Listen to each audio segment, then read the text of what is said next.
Hello students, मैं कपिल कुमार शर्मा एक बार फिर आप लोगों के सामने एक नई वीडियो लेकर आया हूँ। और आज की वीडियो मेरी उस पिछली वीडियो की कड़ी है जो मैंने एक दिन पहले आप लोगों के साथ साझा की थी।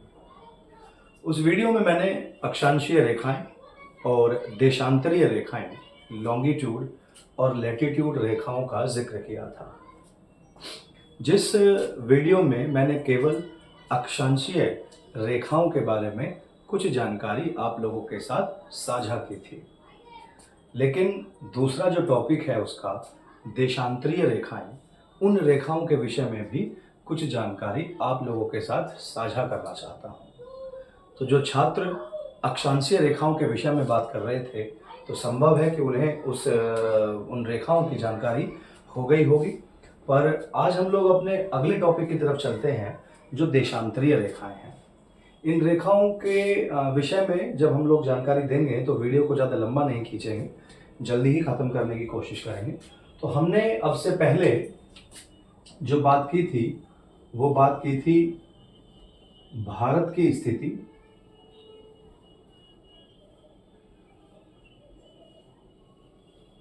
हमने इससे पहले जो बात की थी वो की थी बेटा भारत की स्थिति।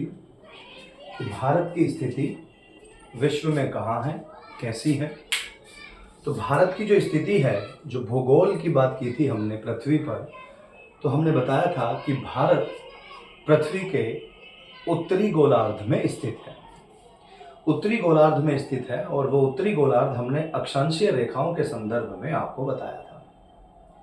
आज हम लोग देशांतरीय रेखाओं के विषय में बात करेंगे और देशांतरीय रेखाएं क्या होती हैं और उस संदर्भ में भारत कहाँ पर स्थित है उसके विषय में भी जानने की कोशिश करते हैं।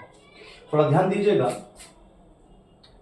कि अगर हम लोग एक पृथ्वी को इमेजिन करें, और हमने इससे पहले आपको बताया था कि इसके बिल्कुल बीचों बीच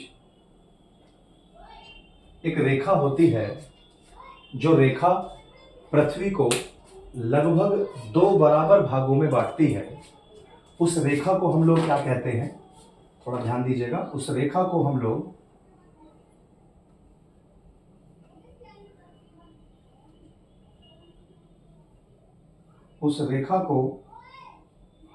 भूमध्य रेखा कहते हैं।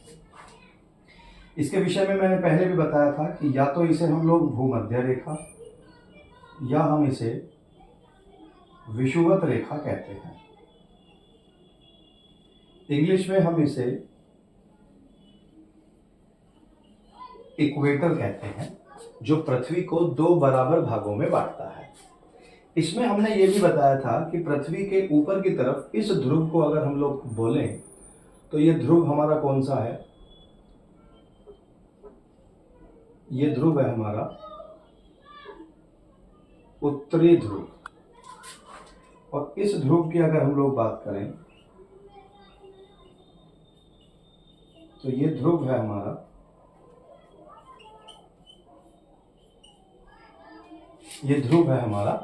दक्षिणी ध्रुव। इस ध्रुव की बात करते हैं, इस पॉइंट की जो हमारे राइट साइड में है, मेरे राइट साइड में,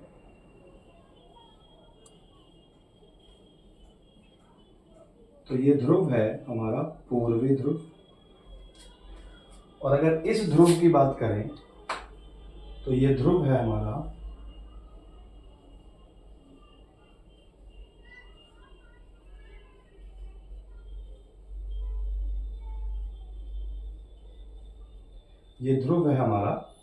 पश्चिमी ध्रुव। पृथ्वी को लगभग 4 ध्रुवों में मैंने डिवाइड करने की कोशिश की है। तो ये जो ऊपर का, जो पृथ्वी को 2 बराबर भागों में बांट दिया, आधा हिस्सा ये है, आधा हिस्सा ये है, जिसे हम ऊपरी वाले हिस्से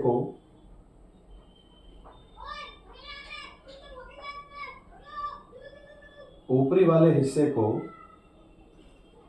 उत्तरी गोलार्ध कहते हैं, जबकि इस नीचे वाले हिस्से को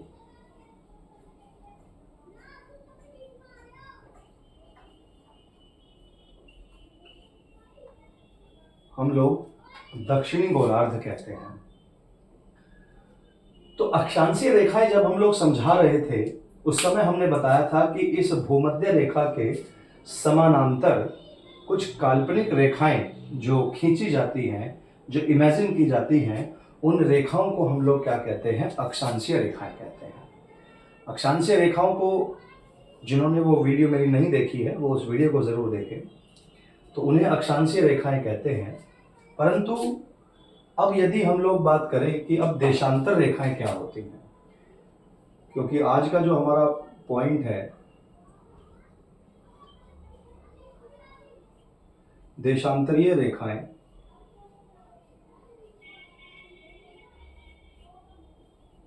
लॉन्गिट्यूड क्या होता है, ये रेखाएं कौन सी होती हैं, तो थोड़ा ध्यान दीजिए कि भूमध्य रेखा के लंबवत, भूमध्य रेखा के लंबवत, ध्यान दीजिए, परपेंडिकुलरली भूमध्य रेखा के लंबवत जो रेखाएं हैं, इस तरीके से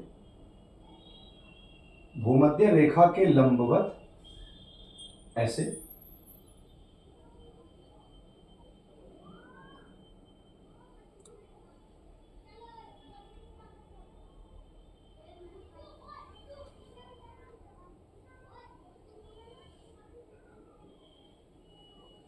इस तरह से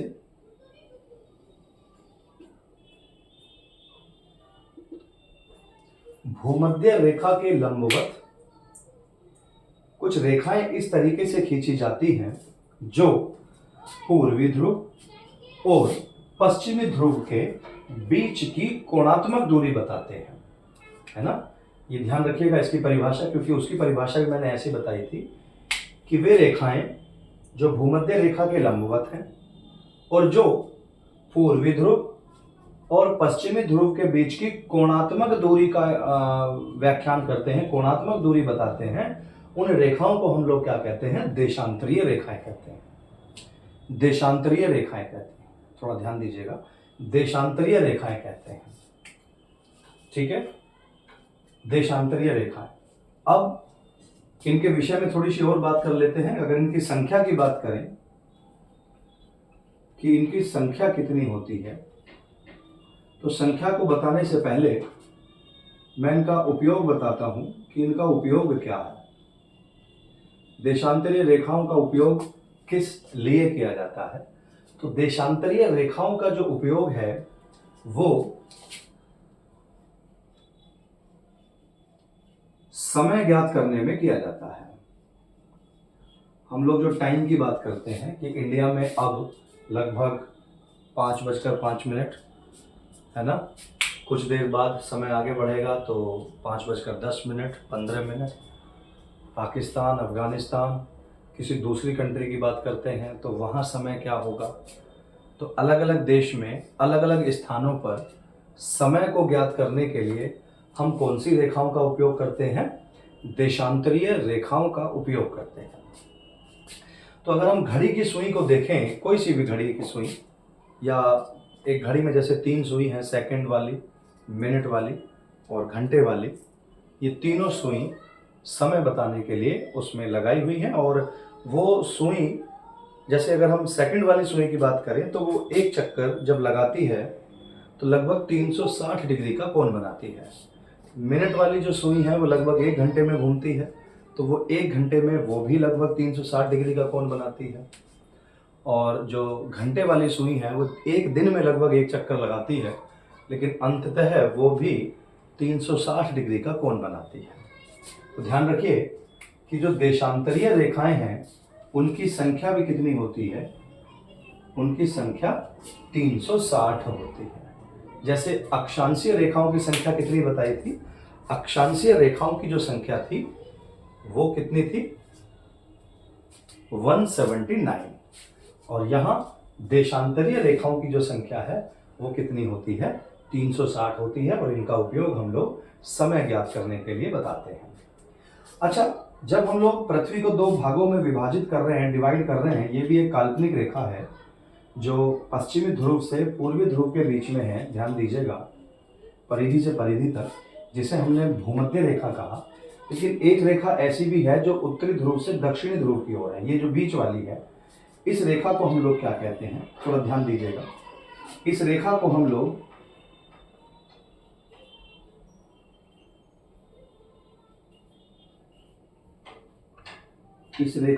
लोग ग्रीनविच रेखा कहते हैं। ग्रीनविच रेखा कहते हैं। इसे एक नाम से और जानते हैं,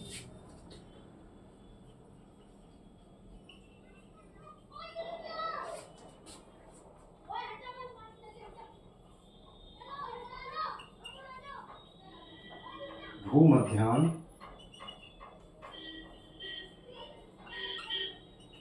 प्रधान भूमध्यान रेखा। प्रधान भूमध्यान रेखा या ग्रीनविच रेखा जो उत्तरी ध्रुव से दक्षिण ध्रुव के बीच है, और भूमध्य रेखा या विषुवतीय रेखा जो पश्चिमी ध्रुव से पूर्वी ध्रुव के बीच है। आप इसको थोड़ा सा ध्यान दीजिएगा।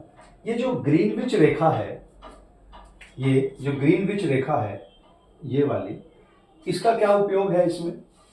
तो ग्रीनविच रेखा, इसे भी हम लोग 0 डिग्री मानकर चलते हैं।